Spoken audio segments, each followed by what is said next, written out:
Hello guys, isang magandang araw at ngayon ay maulan dito sa Bicol dahil nga sa may storm signal dito, kaya ganito yung panahon. So pagkatapos ng ilang linggo na talagang sobrang init, ngayon ay nagkaroon ng bagyo. Kahapon ay mainit, tapos ngayon ay talagang buhos yung ulan. So, maglalakad ako papunta sa akin sa kapatid. Kasi wala tayong masakyan dito ng sidecar. So, pakita ko sa inyo ang panahon dito. Ang sitwasyon ngayon dito sa amin na maulan. Na dapat ay summer dahil Abril. Sobrang init na nung nakaraan at biglang nag-ano siya na may bagyo. O, diba? Sabi nga yung panahon natin ngayon talagang unpredictable na guys. Iba-iba, paiba-iba ang panahon. So tara na, maglakad tayo papunta sa aking kapatid. Ayan, kakapayong tayo kasi malakas ang ulan.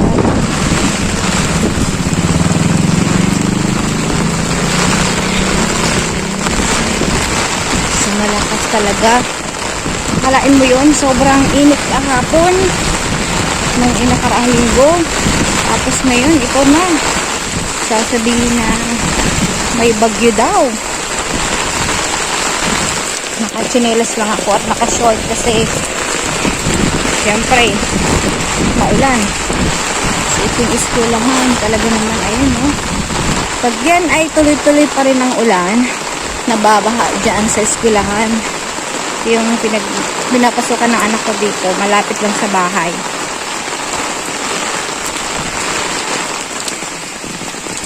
Kagabi okay pa siya, hindi pa maulan. Pero ano pa lang, mahina. Tapos ngayon, mula kaninang umaga, ganito na talaga yung sitwasyon. Sa lakas ba naman, oh? Naku, pag ito, hindi pa, kanila. May hangin-hangin din. So far, manageable pa naman. So, ito yung eskwelahan. Ay! Malakas yung ulan. Tapos may hangin pa. Yung payong. Okay. Basang-basa na yung ating paa. At yung ating shirt natin. Nawabasa na. Diba? Pag ganitong maulan, walang naglalakad. Ako lang talaga. Pero kung malakas yung hangin, hindi ako lalabas. So yung drainage dito, okay pa naman. Hindi pa siya, hindi pa siya umaapaw. Pag yan umaapaw na, sigurado baha. Baha na naman tayo. Saan ako dadaan? Doon o dito?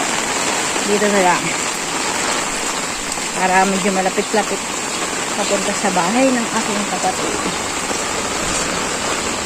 Ayan. Mga nakakapote. Sir ata yun ay.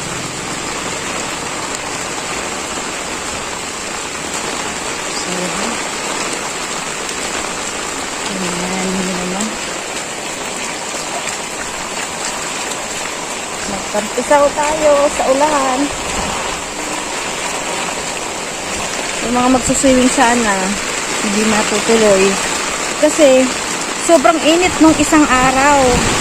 Ilang linggong mainit kasi summer nga dapat. Abril na.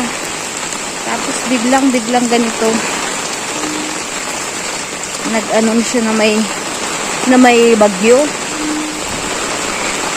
Tapos yung mga estudyante, nagsiuwian half day lang kasi sa storm signal nga.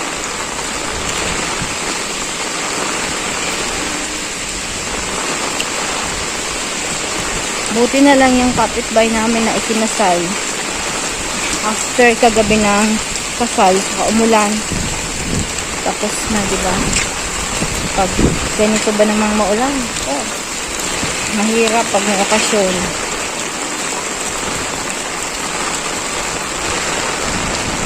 So, mga tao nasa loob ng bahay.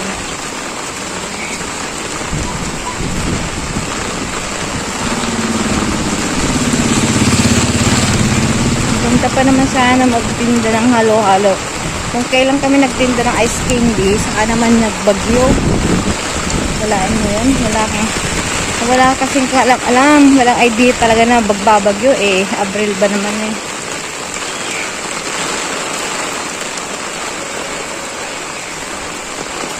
So, naisipan ko maglakad kasi nakakainip.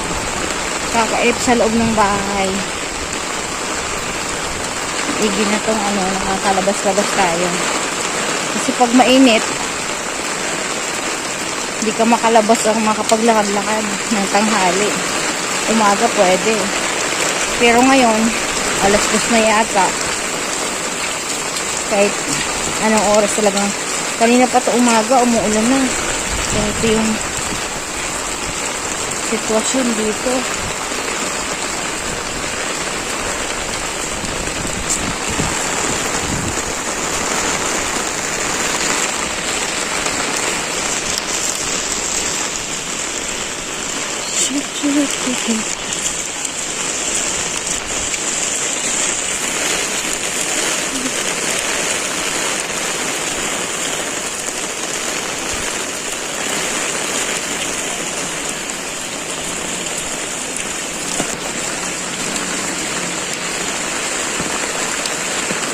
Diba? Tuwang-tuwa yung mga halaman. Nadiligan sila. Ilang linggo ng sobrang init. Tapos ngayon, ang ulan. Nga naman.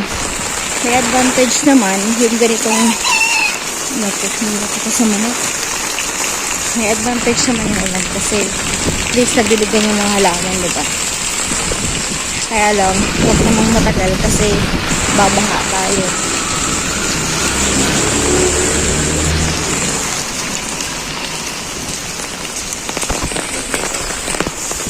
Ayan yung sikat dito na luglugan.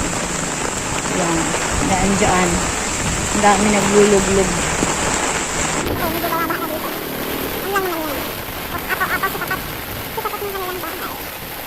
Naglinis sila ng toilets kasi mamaya baka umatay. Lahat nakakakote, nakatayon. Nahanap yung payong ko, hindi ko mahanap yung malaki.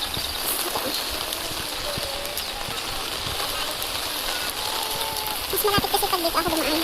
Kasi doon, sa kabila, medyo mahaba, lalakarin. So, masarap pag ganito maulan yung champurado, goto, ayan. Ayan. Ayan. Dito tayo. Alang, tuhod dito. Bakala ko tumagin. Ay, shit! Tuhod. Tumalinsok na yan. Ay, ako. Masyadong na. Matulog din sa ginaan ako. Yung motor. Tumasik yung tuhod. Ang talsikan ako. Buti hindi focus mo.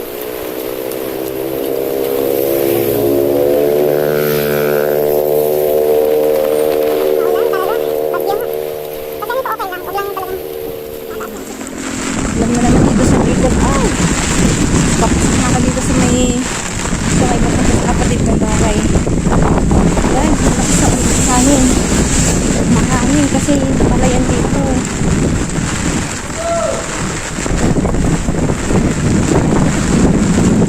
Sa kapit ng eskwela. Kasama yung anak ko. Oh. Hindi ko maiyan eh. Hindi niya makikita yung daanan kasi kita lang. Pamahangin nga dito sa bandang area ng kapatid ko. Mahangin. Hindi ko maipakita yung daanan ko sa inyo. Ayan o. Kasi palayan ito. So open siya.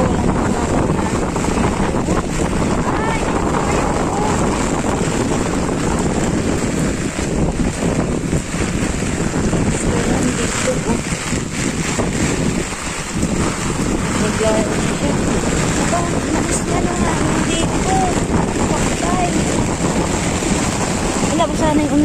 Sana yung short ko. Kasi ano to, palayan o. Palayan siya. Walang harang ng mga bahay. Kaya sapul talaga sa hangin.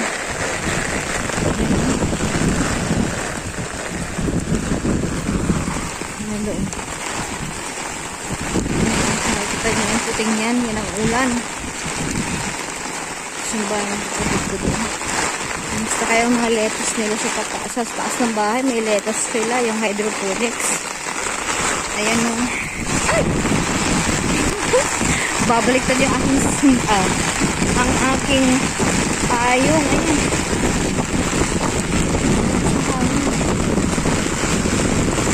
Ay, goodness. Ay, ano ba yan? Ano?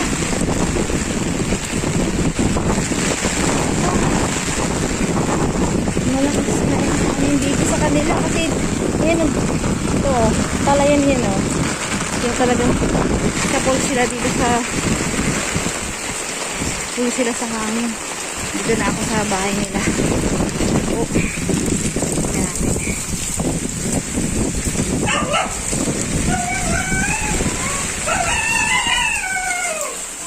Yan eh. Tapos ng ulan.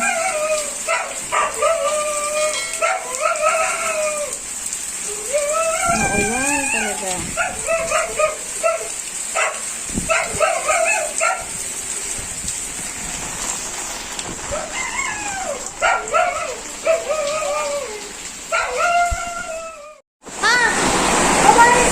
Majaigigos! Hala, ang lakas na ng ulan. Biglang lumakas. Tingnan! Ano nangyari? Ano daw? Pailing daw ko. Nakano si greenhouse ni. Ay, sorry. Si mga bak. Tubig. Babaan na ni Bar. Ay, ragot. Day ka na gilot. Gilinado. Uy. Ay, labay tubig. Hindi na.